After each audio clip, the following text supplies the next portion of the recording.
All right, today we're going to do something a little different. We're taking a really short poem, one that was just casually recited by a guy named Keith, and we're going to see if we can unpack it. And what's wild is we might just find some surprising connections. I'm talking echoes of huge literary figures like Shakespeare and Banjo Patterson. Sounds a bit crazy, right? Well, let's dive in and see what we can uncover. So this is where it all begins. All right, my mate Keith's going to recite us a poem. I mean, listen to that.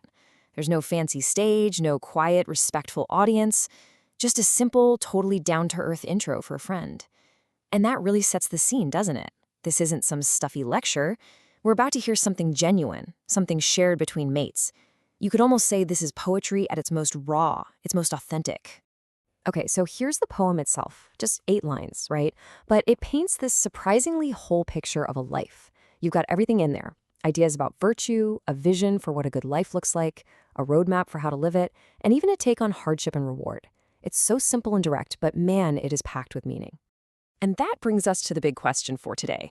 You know, on the surface, this is just a lovely little poem, as his mate called it. But what happens if we really look closer? If we hold these simple words up to the light, is it possible? Could there actually be connections here to huge Shakespearean ideas, or even to the iconic, rugged Australian spirit you find in Banjo Patterson? It's a long shot, but let's find out. All right, let's start at the very beginning. That opening line, true valor and class. It's a pretty powerful phrase, isn't it?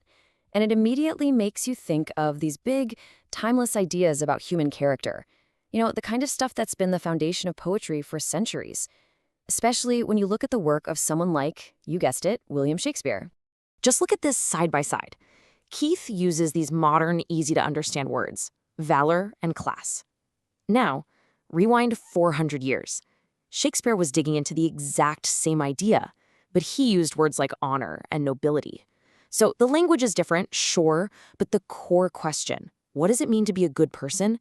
That hasn't changed one bit. It's the same conversation. You know, let's just hang on that word valor for a second.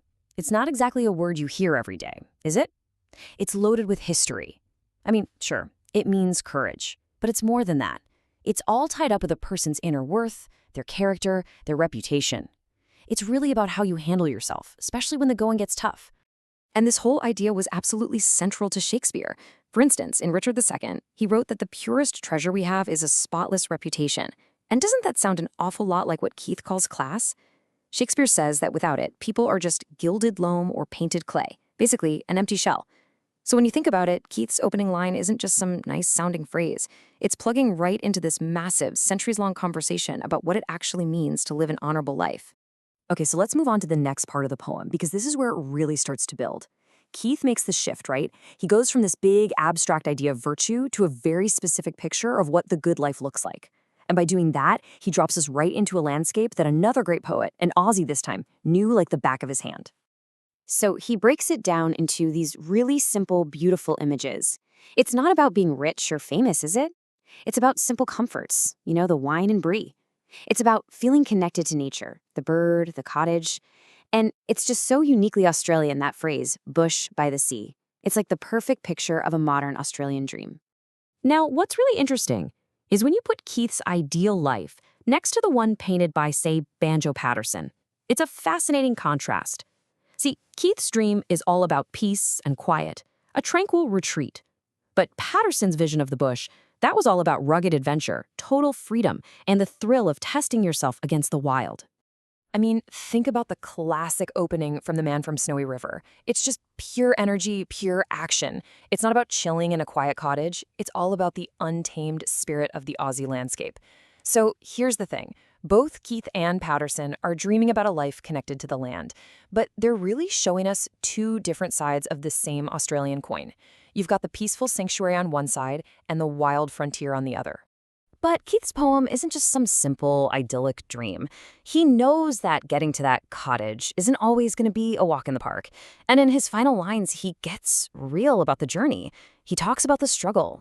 It's almost like he gives us a 4-step guide to life, right? First, you learn. Second, you live your life to the fullest. Third, you face the inevitable tough times, what he calls the toil and toss. And finally, step 4, if you stick with it, you get your reward. Or, as he says, you get your desserts. It's like a whole philosophy on resilience, all squeezed into just a couple of lines. And boom, that theme of struggle brings us right back to Banjo Patterson. Think about it. Keith's toil and toss, that's the everyday, internal stuff we all deal with. Patterson's version of that is bigger, it's external. It's the legendary heroic ride of the man from Snowy River, chasing wild horses down these dangerous mountainsides. The scale is totally different, for sure, but the core idea is exactly the same. A good life, a worthy life, means you gotta overcome some challenges. So let's take a step back. What did we just do here? We started with this little poem from a guy named Keith, and somehow we ended up on the grand stages of Shakespeare and in the epic landscapes of Australian bush poetry. We've literally traced these huge themes, virtue, dreams, struggle, across hundreds of years. And when you lay it all out side by side like this, the connections are just, well, they're striking. You look at idealism, and Keith's cottage fits right in with Patterson's freedom of the bush and Shakespeare's romantic pastoral scenes. You look at struggle, and Keith's toil and toss echoes Patterson's wild ride and Shakespeare's tragic conflicts. The key takeaway here is that great poets have always been wrestling with these same universal human ideas. They just use different words and different settings to do it. And maybe that's the real magic of Keith's poem. It's not trying to be Shakespearean. It doesn't have to.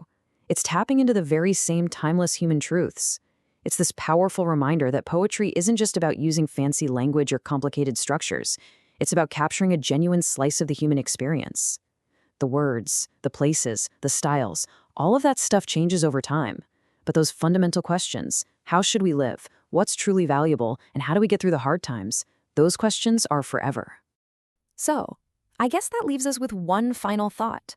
If a short poem, just casually recited by a man and his mate, can contain all of these incredible echoes, well, it kind of suggests that poetry is everywhere, doesn't it? It's in the advice a good friend gives you, it's in a toast at a wedding, maybe it's just in a quiet moment you have to yourself. So the real question isn't just about poems anymore. It's about you. Where do you find poetry in your world? And with that, thank you, Keith.